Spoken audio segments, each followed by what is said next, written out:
Hi everyone, welcome to the self security series. Here we are going to know about how you can secure yourself while using the internet.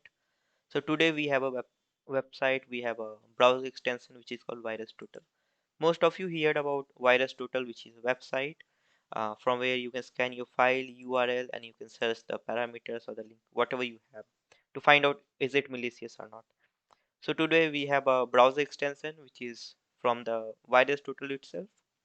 So you can use it into your Chrome browser, Chromium. They are available on the both platform. And if you want some more things, more use of it, you can add the API keys on it. So let's get into how to install this browser.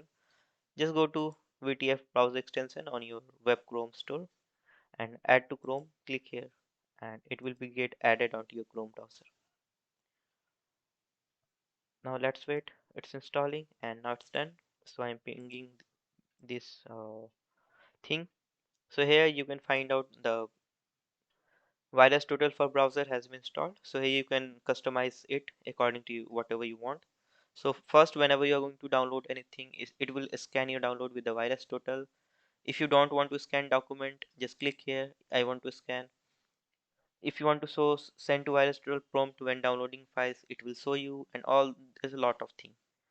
Let's save it and VT argument setting where you need to paste the API key and then you will be able to use all this facility. If you want a detailed video on it, just let me know. We'll come up with a detail. So thank you. Use it and let me know in the comment box how is it. Have a great day.